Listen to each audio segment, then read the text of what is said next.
Welcome back to the thrilling crime-solving journey of Xu Qi'an in the Nightwatcher. Chapter 30. The Chemistry Lesson. Xu appeared to be nothing more than a debauched young lord, aimlessly playing the part. But appearances can be deceiving. Just because one indulges in pleasures doesn't mean they lack cunning.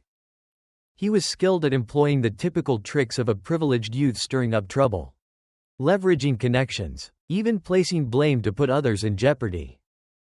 Yet, the risks involved were minimal. After all, how could a county official's ineptitude destabilize a third-rank minister? What Xu failed to realize, however, was that I had ties to the Heavenly Observation Bureau and had even secured the support of a prominent scholar from the luxurious Wenlu Library. I felt like a tightrope walker, teetering on the edge of a moral abyss. Ever since I exposed the tax fraud, I've unwittingly crossed the Minister of Revenue. I mused. Maybe it's time to distance myself from the court and pursue a cozy life, surrounded by wealth and beauty, living a quiet existence devoid of intrigue. Yet, if Xu Erlang hadn't insisted on sending a letter to his esteemed mentor and I hadn't whimsically reminisced about my chemistry studies, I'd have likely grown complacent. I might have even forgotten the very reasons I was entangled in this web, mistakenly believing I was merely provoking a pampered fool.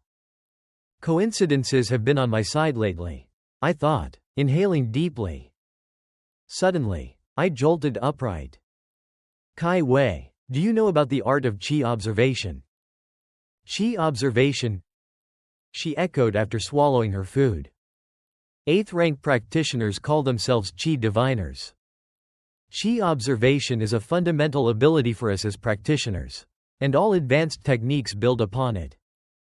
Her excitement was palpable as she outlined the layers of her cultivation system. But do you know why 9th-rank practitioners are not considered Qi diviners but rather medical sages? I shook my head, continuing to play the passive listener. Is it not because all practitioners possess a compassionate heart and wish to care for the wounded? Kai Wei straightened, embodying a scholarly poise as she relished her role as an instructor. Everything in this world has a Qi signature, with humanity bearing the greatest weight. The 8 sufferings of life and the myriad emotions are all part of this Qi. Medical sages, by caring for the injured, inevitably absorb the burdens of life, developing a vision that allows them to see these Qi signatures clearly over time. I secretly relished this spirited exchange. So, can you see my Qi signature? Kai Wei dabbed her mouth with a handkerchief and fixed her gaze on me, her dark eyes shimmering with clarity. The intensity of her stare sent a ripple through my spirit, stirring something deep within, leaving me momentarily unsettled. A heartbeat later, the glow in her eyes faded, and she resumed her composure. The faint red in your Qi is laced with black. What does that mean? I asked, curiosity piquing. The red signifies your connection to noble houses, but the pale shade indicates you're at the bottom of the hierarchy.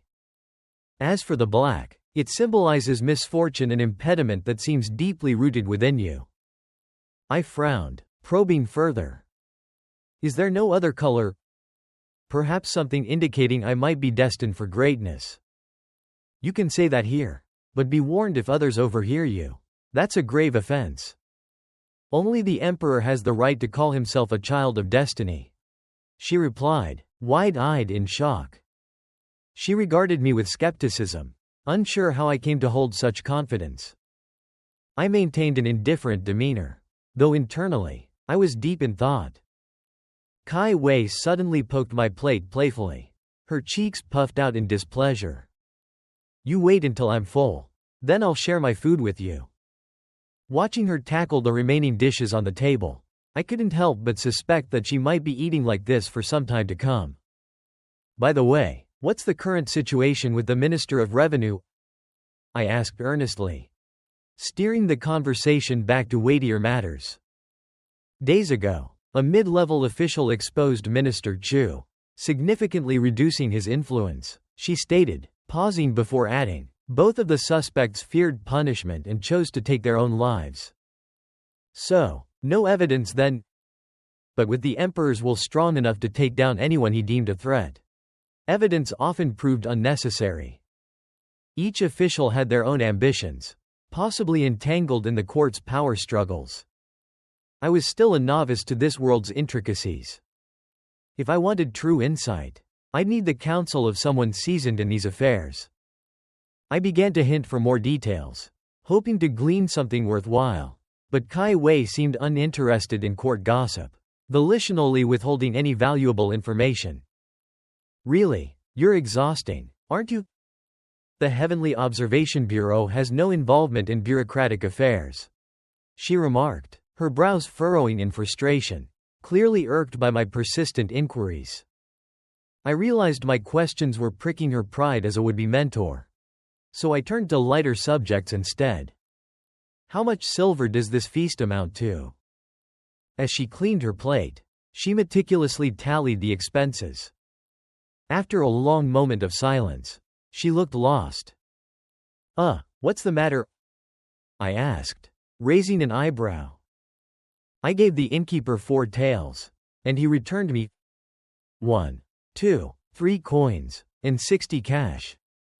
Kai Wei sighed, exasperated. How much did that even cost me? Her frowning expression was so adorable that it reminded me of a little girl struggling over math problems. I paused, then replied, honestly, I'm not sure. 1 tael equated to 8 coins, and each coin corresponded to 100 coppers. Numbers flickered in my mind. But the calculations weren't straightforward. Judging by her countenance, she likely recognized letters, but math was uncharted territory for her. So I felt no shame in my limitations. Kai Wei's brow arched playfully. And yet you seem to perform well when solving mysteries. I think long and hard about them, I replied, shrugging lightly. She stared at me, inspecting my expression. You don't seem to be enjoying your meal much. It's not that. The taste is just mediocre, I admitted, waving dismissively. That's nonsense. This is one of the finest inns in the South City, she argued, incredulous. My usual dining spots are far better, I quipped back. Her eyes glimmered as she leaned forward. You should invite me over. I'd love to taste what you consider as better. I nodded, mentally planning to impress her with a dish made with love. Meanwhile, in the alchemy chamber, a group of white-robed practitioners gathered around a testing apparatus, their focus entirely on the focused motions of Song Qing. A delicate porcelain bowl, as thin as an eggshell, sat atop a burning candle, steam rolling off the container. The fluid inside evaporated nearly to nothing, starting to crystallize, a process I found both fascinating and intimidating.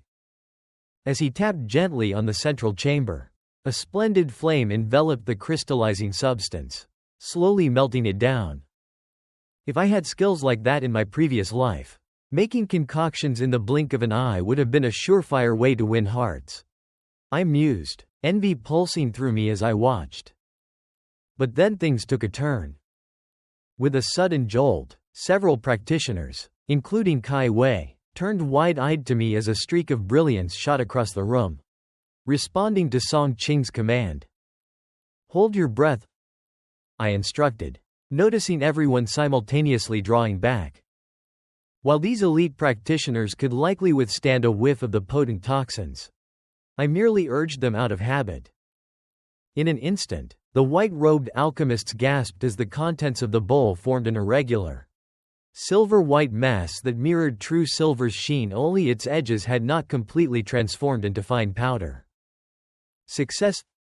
Song Qing exclaimed, a look of triumph flashing across his face. How did you pull this off? The other practitioners whispered excitedly, amazed by the sudden breakthrough. Though I'd expected Kai Wei's earlier success to be pure luck, it seemed that luck had indeed favored me, as I silently contemplated my own unexplained influence in the outcome. Song Qing cast a curious glance my way, uncertain. He had not expected me to remain so unfazed, my demeanor contemplative, as if I had anticipated this all along. Xu Qi'an, Do you comprehend the reason behind this? He asked, bringing attention back to me. And now the collective gaze of the group shifted my way. I stood with my hands clasped, smiling as I replied, you might want to seek insight from a more seasoned alchemist skilled in independent thought. Chapter 31. This is not a bargain. This is a fair exchange. Tong Qing's mind raced as he analyzed everything he had learned from past failures, blending them with the success he had just achieved. The initial steps remained unchanged. The real twist lay in the final stage: lightning. What was different about this thunderstrike compared to the previous ones? A flicker of insight flashed through his mind, sending a shiver down his spine. I understand now. Xu Qi'an, you are truly a genius in the art of alchemy. Though he hadn't witnessed their past failures, Xu Qi'an must have known about them already, must have recognized the core reason behind their setbacks. No, he thought. He has simply led my thoughts in that direction. Xu Qi'an smiled but offered no response. What's the key, senior brother Tong? What have you figured out? The fellow alchemists urged, their eyes filled with fervent curiosity. This alchemical craft is turning into an obsession for me.